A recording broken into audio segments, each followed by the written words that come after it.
What's good, everybody? Today, I'm going to be fact checking Kamala Harris.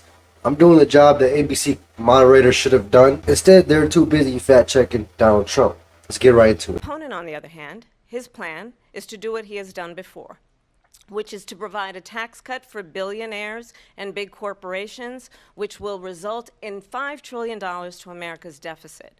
My opponent has a plan that I call the Trump's sales tax, which would be a 20% tax on everyday goods that you rely on to get through the month. First of all, Harris, it's not a sales tax. It's a tariff on other countries importing goods to the United States. In return, that increases revenue, the GDP of the United States, which is actually good for the economy.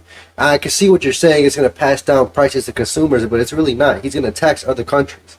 So get your facts right. That should have been a fact check. And the billionaire tax cut she was talking about is the TGSA, aka the Tax Cuts and Jobs Act. And do you guys know what the Tax Cuts and Jobs Act really did for Americans? Don't worry, let me enlighten you. It lowered the income tax rate for every tax bracket in America. It gave a child tax credit of up to $2,000 per child under the age of 17, and it allowed 529 new plans of funding for K through 12 students. Yet I thought this was a billionaire tax cut. What? I guess that's another fact check ABC should have done. Let's get into the next fact check.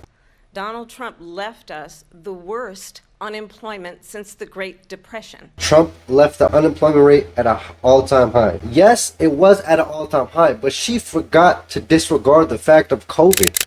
That is the only reason it was at an all-time high. And do you guys know what the unemployment rate was in 2019? 3.6%. An all-time low, actually, while Trump was in office. And you guys don't want to know what it is today?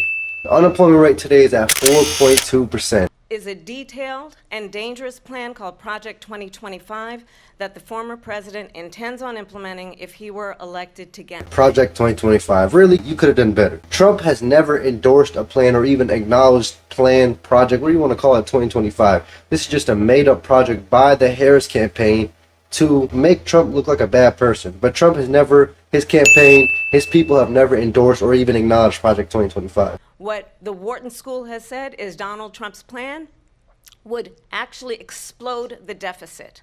The Wharton School looked at her economics plan. Wow. I couldn't find anywhere on the internet a Wharton School academia paper on Harris's economic plan. Goldman Sachs, for example, has said that my plan would grow our economy and his plan would shrink the economy.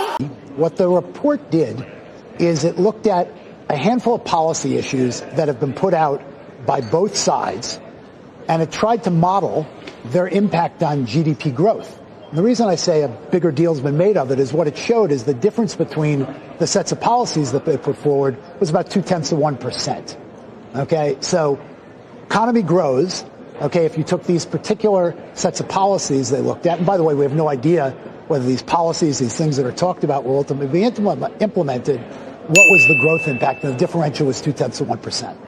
That Donald Trump actually has no plan for you because he is more interested in defending himself than he is in looking out for you. She really said Donald Trump is doing this for himself. Donald Trump is the same exact president who is a billionaire who could be chilling in the Bahamas and an island off of Hawaii, but he took a bullet for this country, got up and pumped his fist and told America to fight. If that doesn't spread chills down your spine, body, I don't know what will. And yet he's still doing this for himself. I guess Kamala is always right. The Trump administration resulted in a trade deficit, one of the highest we've ever seen in the history of America. The biggest trade deficit, really? I'm about to put this chart up there. During the Trump administration, we had a lower trade deficit than now during the Biden and Harris administration. After Trump left office, the trade deficit kept on plummeting. So she just blatantly lied out of her mouth with no facts to back her up.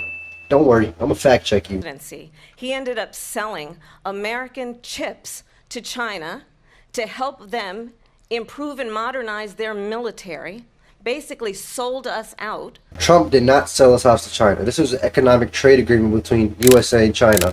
And this agreement included intellectual property, technology transfer, agriculture, and financial services. This is what China and USA were trading with each other, not chips to modernize their military. This is the actual economic plan between the United States and America.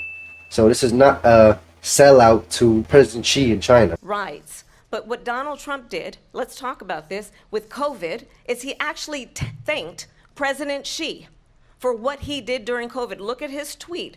Thank you, President Xi, exclamation point. Donald Trump did thank Xi for COVID, but this was before the World Health Organization declared COVID as a pandemic and a global outbreak. This is back in January 16th when no one even heard about COVID.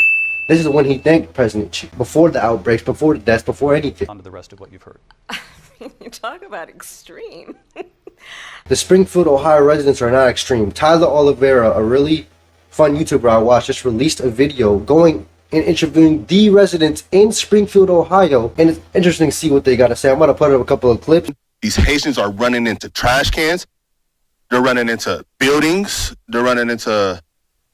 they flipping cars in the middle of the street. And a bunch of people on a bus getting dropped off at a gas station to come down here.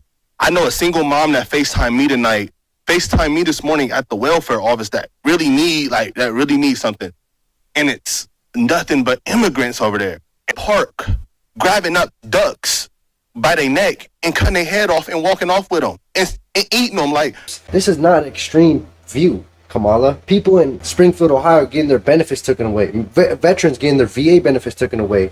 And it's being given to the Haitians, the immigrants coming across the border, and they're eating cats. It's a true story. It's not extreme. This is actually happening now. The United States Supreme Court recently ruled that the former president would essentially be immune from any misconduct if he were to enter the White House again. Trump is not immune from his past crimes or crimes he committed in the past. He's only immune from what he committed during his stay in office, and anything unofficial he can get sentenced, he can go to trial for. I'm about to put the actual Supreme Court document up now on what the Supreme Court ruled. He's not just going to be immune from all of his past crimes. That's just blatantly false, Kamala. Who has openly said he would terminate, I'm quoting, terminate the Constitution of the United States. I'm about to read out exactly what Trump said. He did not say he's going to terminate the Constitution. He said, "So with the revelation of massive and widespread fraud and deception, I'm working closely with big tech companies, the DNC, and the Democratic Party. Do you throw the presidential election results of 2020 out and declare the rightful winner? Or do you have a new election? A massive fraud of this type and magnitude allows for the termination of all rules, regulations, and articles, even those found in the Constitution. Our great founders did not want and would not condone false and fraud elections." So that's another lie. I don't even know how many lies were in. Check the fact check counter. This is getting kind of crazy and absurd now that ABC did not fact check her once. Foreign oil, we have had the largest increase in domestic oil production in history. The largest increase in oil production when Trump was president. I'm going to put the chart up now. It's actually on a decline since you guys got into office. So how does that work? And on that day, the President of the United States incited a violent mob.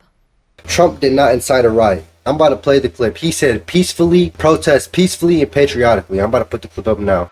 I know that everyone here will soon be marching over to the Capitol building to peacefully and patriotically make your voices heard. Let's remember Charlottesville, where there was a mob of people carrying tiki torches, spewing anti-Semitic hate. And what did the president then at the time say? There were fine people on each side. Charlottesville might have been the most misquoted clip in media history. It's been all around the world for something that's just been misquoted. I'm going to put the clip up now. Very fine people on both sides. You had people in that group, excuse me, I saw the same pictures as you did. You had people in that group that were there to protest the taking down of, to them, a very, very important statue and the renaming of a park from Robert E. Lee to another name. He said there's 5 people on both sides. He did not call white supremacists or the people who are attacking fine people. He said there are fine people on both sides. The residents of Charlottesville, fine people. That's what he said, Kamala. Let's remember that when it came to the Proud Boys, a militia, the former president said, stand back and stand by. The Proud Boys one was blatantly false. This was a debate going on during this, I think, 2016 election where the commentator said to apologize to the people. I'm going to put the clip up now. But are you willing tonight to condemn white supremacists and militia groups and to say that they need to stand down and not add to the violence in a number of these cities, as we saw in Kenosha and as we've seen in Portland. Sure, Are you I'm willing prepared to do specifically that, but do it? Well, go ahead, sir. I would say almost everything I see is from the left wing, not from the right wing. So what are you saying? I'm willing to do anything. I want to see Well, peace. then do it, sir. Say it. Do it. Say it. Do you want to call him? What do you want to call him? Give me a name. Give me a White name. supremacists and Who would right you like me to condemn? White supremacists and right Proud militia. Boys, stand back and stand by. Donald Trump, the candidate, has said in this election there will be a bloodbath. Bruh. If this and the outcome of this election is not to his liking. The bloodbath one is just completely false. I don't know how the ABC moderators did not fact check this one. He said there's going to be a bloodbath and something to do with the automotive industry, not the blood election results. What do you even come up with that from? I'm about to put the clip up now. We're going to put a 100% tariff on every single car that comes across the line, and you're not going to be able to sell those cars. If I get elected, now if I don't get elected, it's going to be a bloodbath for the whole. That's going to be the least of it. It's going to be a bloodbath for the country. That'll be the least of it. But they're not going to sell those cars. They're building massive factories. A friend of mine. We fact checking you, Kamala, tonight. I'm going to do the jobs ABC didn't do. I'm going to come get you on your ass. World as Vice President of the United States. And world leaders are laughing at Donald Trump. Она так выразительно и заразительно смеется, что это говорит о том, что у нее все хорошо. She traveled all around the world, and leaders are laughing at Trump. Very well known that Donald Trump is weak and wrong on national security and foreign policy. It is The national security was actually stronger when Trump was in office. We had 0 wars globally going on when Trump was in office. Immigration border crossings were at an all-time low when Trump was in office. So who had the stronger national security? Let me know in the comments. Otherwise, Putin would be sitting in Kyiv with his eyes on the rest of Europe. Do you really think Putin wants to start World War III, possibly the end of the world? Do you really think that, Kamala? Really? And do you guys really think that as well?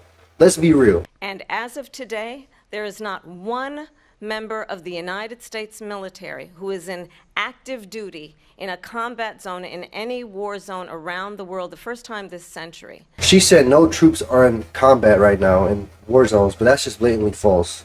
There is not one member of the United States military who is in active duty in a combat zone in any war zone around the world, the first time this century. What? But let's understand. So where the fuck are we right now? The U.S. maintains actually nearly 1,000 troops on bases in Syria, which is a well-known war zone, and another 2,500 in Iraq, which is another well-known war zone. This is according to the U.S. Department of Defense. So what are you talking about? There are around 3,500 troops in combat war zones right now, as we speak, as you're speaking on the debate. Trump, when he was president, negotiated one of the weakest deals you can imagine. He calls himself a deal maker. Even his national security advisor said it was a weak, terrible deal. And here's how it went down. He bypassed the Afghan government. He negotiated directly with a terrorist organization called the Taliban. This Taliban agreement, what she was talking about, was to help the withdrawal that led to the deaths of Americans, 13 Americans. This withdrawal agreement was actually with the Iran, some Iran government stuff that's controlled by the Taliban, but Trump made an agreement with the Taliban, I'm putting it up right now, for the peaceful withdrawal of the American troops. And you over here saying he negotiated with terrorists. No, he negotiated on the behalf of Americans so they can come out alive. Maybe if you would have listened, them 13 Americans would still be alive today, Kamala. To create manufacturing jobs, he lost manufacturing jobs. When Trump came into office, the manufacturing jobs are on an incline, so they're going up. This is just blatantly false. That was the fact-checking YouTube video for today. I just fact-checked Kamala Harris, all the lies she spewed out in the debate. And it's crazy to think that not one fact check was said by the ABC moderators towards Kamala Harris, when right now I just listed out 20 to 30, and I don't know the exact number of fact checks. I'm gonna put it up on the screen. The ABC News couldn't even fact check once. This is sad. This is why people started to lose trust in the mainstream media. But I hope you guys enjoyed the video. Thank you and have a great day.